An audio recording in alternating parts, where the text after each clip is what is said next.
Hello. Hola. Can you hear me?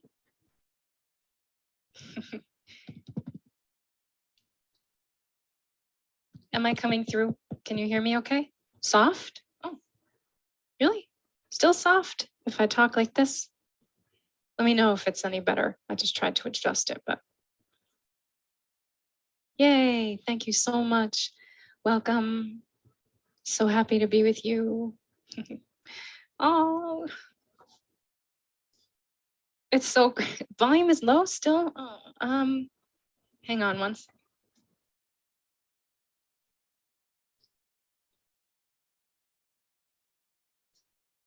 Maybe that's better.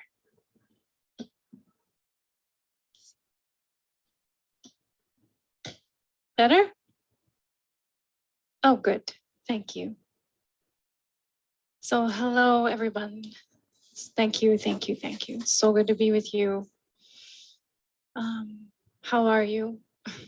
I didn't sleep. I think I slept for like 5 minutes last night. Just gonna be honest. I had just such a bad night's sleep and I did all the things that you're not supposed to do, like read the news at 4 a.m. And then I was in the morning when I woke up after not sleeping at all, I realized that today was live session day. So I don't know what's gonna happen here, but it's all about love and peace and just, being together in this real space. But this is unquestionably such a challenging, difficult time on Earth, and everybody knows what's going on, everybody feels what's going on, and there's no words really. We live in such an interconnected world, and I wrote this in the circle, but I really think it's true that we can no longer live with this false sense of separation, between people, between continents. We're all one body, one being, one world, one heart. It's just so clear. And when the coronavirus happened, I was writing in this post that I wrote, like, I remember when it first happened, people were saying, oh my God, there's this thing in China, this virus, but the feeling was like, oh, it's over there. Nobody thought at first that it was going to come over here or over there or all around, which of course it did.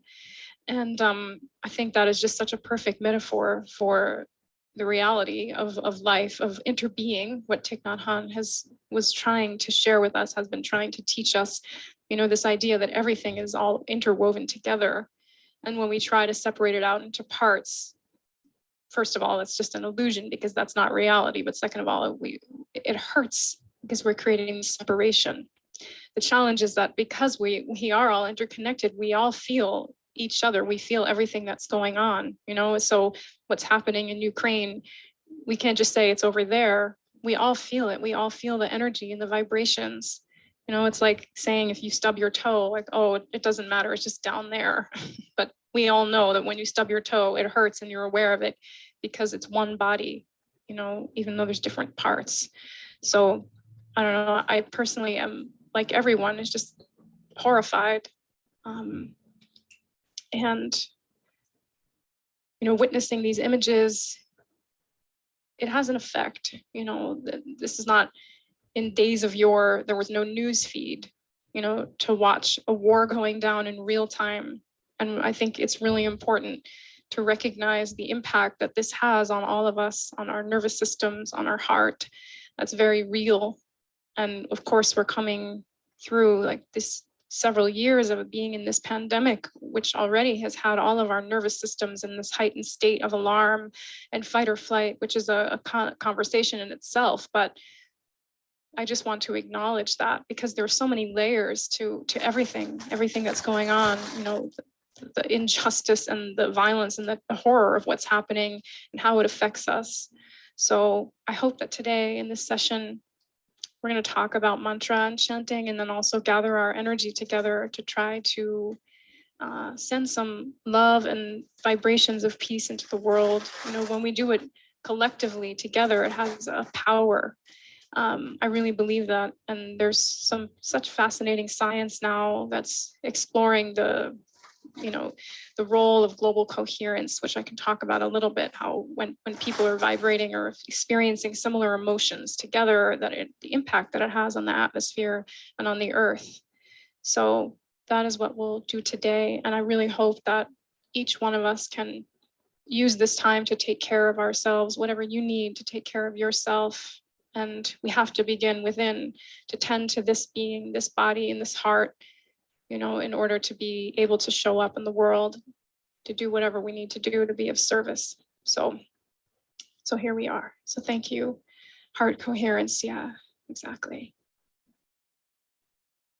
Okay, so I'm going to begin with my invocation. And we'll begin. Thank you for being here. I'm so happy to be with you today and so grateful just to know that this space is here for us together, to just have the sanctuary and the refuge of just being able to come together. And it's so, so, so important.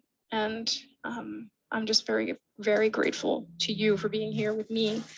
So I'm going to start now singing, just to call in the blessings, and call in all of our guides and all of the compassionate souls through time who have shown us the way to live in truth and nonviolence and love, the beings through time from all spiritual traditions who've embodied this, that light that they embody. Let's call that in to be with us so that we can let it nourish us and heal us and help us.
Atsayamratavarshiniim sumaturam sankirtanalapinim Shamangim madasita suktim amritanandatmikam Ishwarim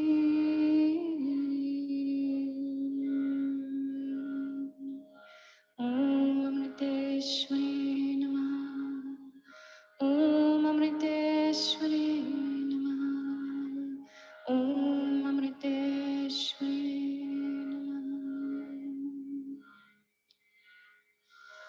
Ananta samsara samudratara Akayitadhyam Guru Bhakti Dabhyam Vairagya Sambrahnjata Pujanabhyam Namo Namaste Guru Padukabhyam Namo Namaste Guru Padukabhyam Namo Namaste Guru Padukabhyam Namo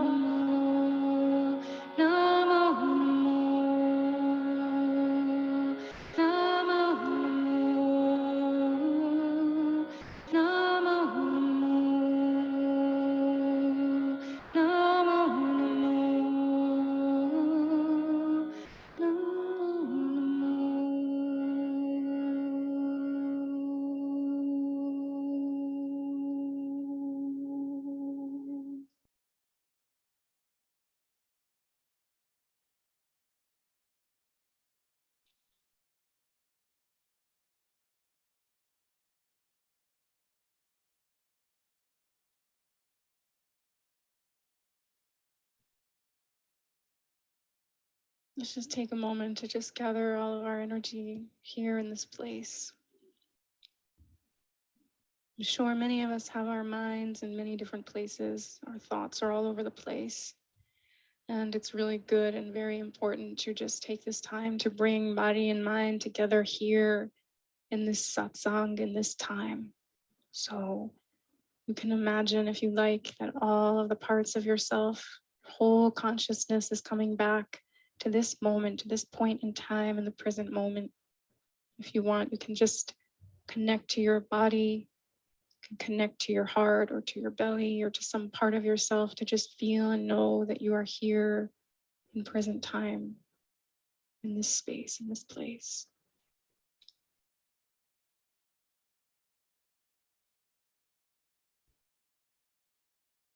And just ask from our hearts that this time that we have together, may each person receive whatever you need, whatever we all need in this time to nourish us and bring more peace into our minds and hearts.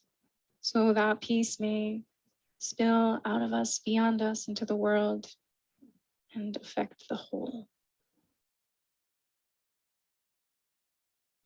Thank you.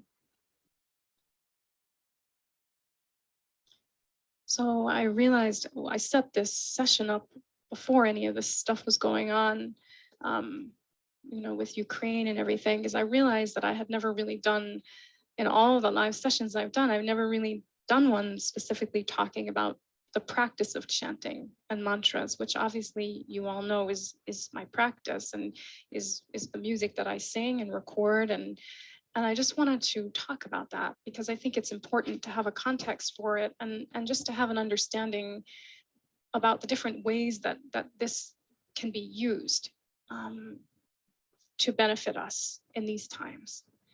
And there's a lot that I could say about it because obviously this is such a vast subject. And there's so many different types of mantras and so many different ways that they are used. But what I really want to focus on today is the heart practice of devotional singing, which is like a lot of the music I record, are these names for God, God in whatever that means to you. And I want to talk about that a little bit as well. Whatever that word means to you, whether it's spirit or love or divine consciousness or emptiness or freedom or whatever it may be, these names that we sing are that. They are the embodiment of that. And these names are, in fact, when we sing them, it's almost like looking in the mirror at our own reflection, at who we really are. And it's a privilege and an honor and a gift to be able to share and sing and hear these sounds. So some of this initial part may be repetition if I've shared a little about this before, but I'd like to just do a little reminder about mantras. So mantra, it means, there's many different interpretations for it. Manas is the mind, and tra has many different translations. It could mean to cross over or to protect. Those are the two translations that I resonate with. The idea that a mantra helps us go beyond our mind. It helps us cross over the choppy ocean of our mind. And it also protects our mind from itself. In case we all know, I think, that our mind is often our own worst enemy. And so a mantra protects our mind from all of the terrible things, that the arrows that we inflict and send off towards ourselves. A mantra protects that. It takes care. And so mantras are, of course, very ancient, and they have their origin from what is known as the Hindu tradition, which was originally referred to as, and still is by many people, Sanatana Dharma. That is actually the initial original name for what we now call Hinduism, Sanatana Dharma. It means the eternal path or the eternal way. And this is a very deep, beautiful subject, but I think it's important to mention it because to know the context from where these mantras came from. Sanatana Dharma, which is, this original eternal path, is for humanity. And unlike a lot of other religions, it didn't have Sanatana Dharma, or what is sometimes called Hinduism, did not have one particular founder, right?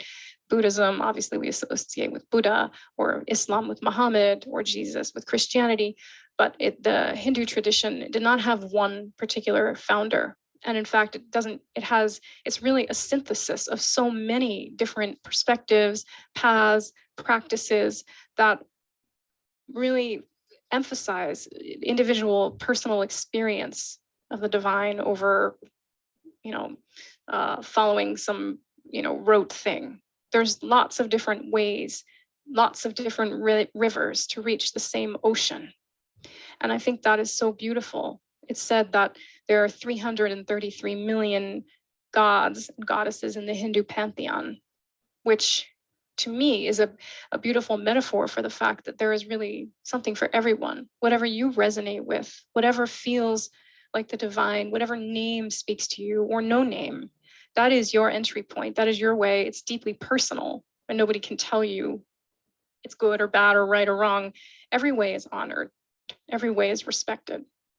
And these names that we sing, these mantras, were not created by anyone. It's not like someone sat down and said, oh, I want to come up with this sound and a mantra and started dreaming things up. The mantras actually exist in nature.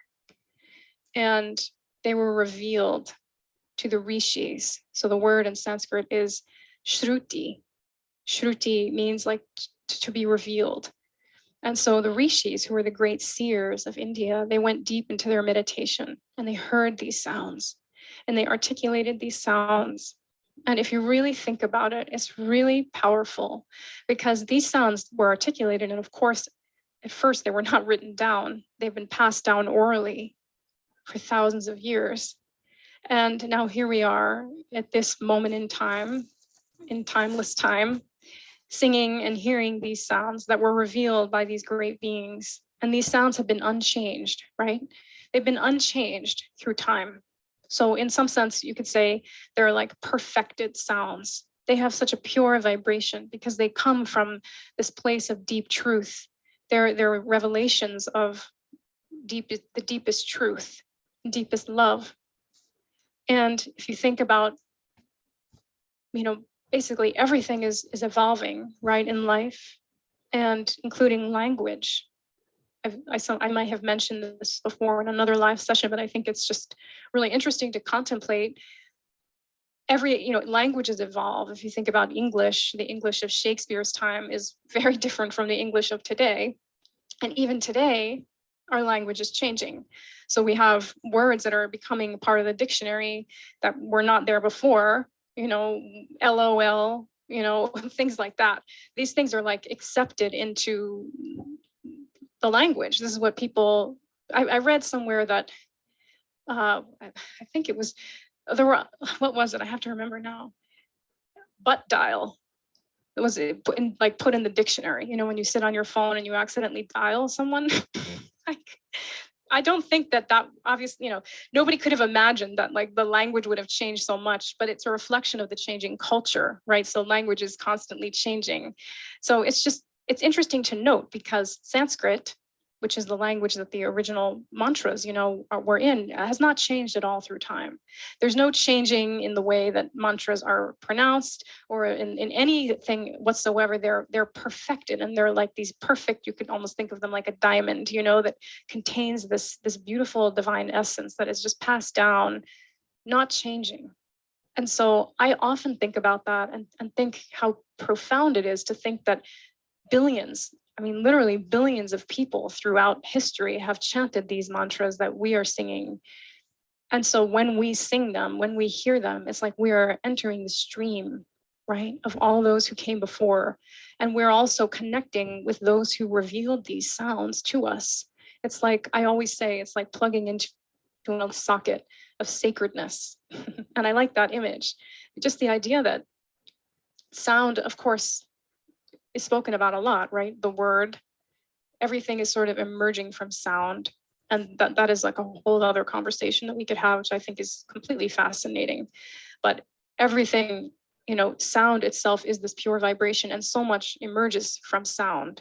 And so when we have these very pure sacred sounds and we connect to them, they help to bring us back to a place within that is really deeply true.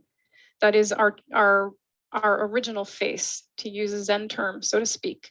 You know, the face we had before we were born, the purest, you know, most expanded, loving, aware part of us. Without understanding it with our cognitive mind, these sounds, they bypass our mind and they take us into a place in our heart. And I found that, I mean, at least for myself, when I first heard mantras when I was a teenager, and then particularly when I went to India for the first time and really was immersed in them deeply, it was such an interesting experience like I've never had before, because I had not heard some of these types of sounds before, but I recognized them. Maybe some of you have had that experience. You know, I recognized the sounds, they were familiar to me, and they were almost like a memory of something that I knew, because it's like a memory of my own self, or you, a memory of your own self. Sorry, the light just changed, that was weird. But there's a familiarity to them. It doesn't matter, you don't have to believe in anything.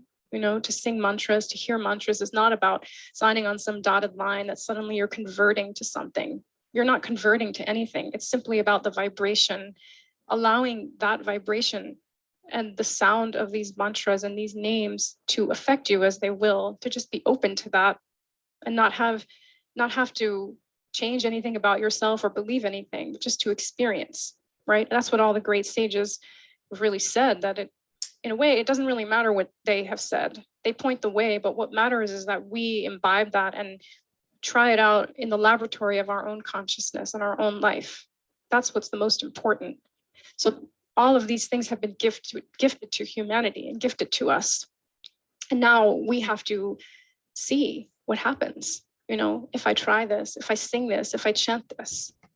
I found that a lot of people have that experience, you know, when before the pandemic, obviously, when I was doing, you know, more kirtans live and concerts and things like that, almost every time I would do one, somebody would come up to me afterwards and say, I don't understand why I just started crying in the middle of the song you were singing, and I'm not sad and I'm not happy and I don't know why I'm crying. And of course I could relate to that because I had that experience myself.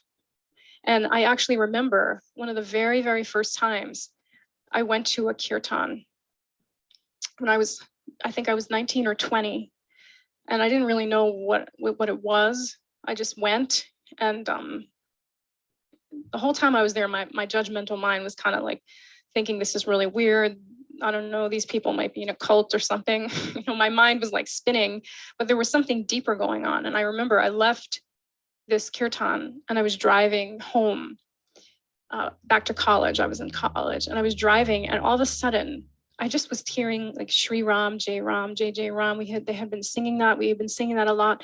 And all of a sudden I was just completely overcome with this emotion. I remember I was on the highway and I just pulled over to the side of the highway. I didn't even go off the highway, and I just started bawling my eyes out. I didn't know why, because I wasn't happy. I wasn't sad. I wasn't anything. It was just like, I felt like I met my soulmate in these sounds. You know, it was like this recognition, like I've always known you. I recognize you. You are love. You are familiar to me. And it was just that feeling of just this recognition. I was so overcome with that emotion. And so sometimes when people have had that experience, you know, in a kirtan, for example, like, and have those emotions come up, sometimes that I'll share that story because I think there's something universal about it. You know, that when these mantras, these sounds, this practice, it touches such a deep place inside that is beyond our cognitive mind. I mean, there are so many times that when I first started learning, you know, about this practice, I was simultaneously drawn towards it and also very afraid of what it might mean about me, about my identity. You know, I had some certain sense of what my spiritual identity was, and I was deeply into the Buddhist path, and I didn't think that it would fit to do this other thing, but yet I was really drawn towards it. And so there was all this stuff happening, but after a while, it was like, I just went out to the ocean. You know, I had to just let go and go with these sounds because they just touched my heart so much. Of course, back then I had no idea that I would be doing anything like this.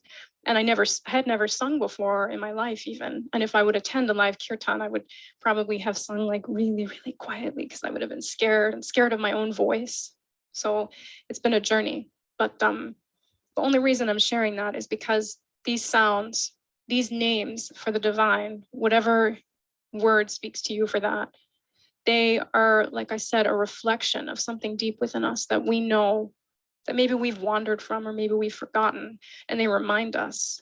And when we touch that place of remembering who we really are, it's powerful because we spend so much of our lives wandering away from ourselves. We spend so much time abandoning ourselves, for so many different things. And a mantra is one example of something that connects us back to what's true, to what we know, even if we don't have words for it, even if we don't speak the language. So I feel just incredible gratitude and reverence to the rishis, who are the great seers who revealed these sounds, and to all of the great masters who have continued to pass them on and encourage people to chant them. And I think it's so important to approach them with respect, because we have to, because we're approaching our own heart in these sounds. We're approaching something so loving and compassionate that is our own nature. So it's a gift to be able to hear these sounds, to sing them, to feel them, to listen to them. And in these times, it's actually said that the practice of chanting is the most important, one of the most essential, beneficial practices of this age that we're living in. So I'm just going to tell you one short little sort of story about this, and then we'll sing, because I don't want to talk too much. I want us to have enough experience chanting today. But in the Hindu scriptures, there's a teaching about the four yugas, Y-U-G-A. Maybe you've heard that word before. A yuga is like an age or a period of time. And it's said that essentially there are four ages. This is just really interesting. Whether you believe it or not literally is irrelevant, but just try to be open to the idea. So the idea is that there are these four ages, and I've read a lot of different things about how long they last. 432,000 years or 100,000. I don't even know how long each one is. I mean, all of this is just beyond the human mind, honestly, but it's a great teaching. So there are these four ages: Satya Yuga. I just completely forgot the yugas.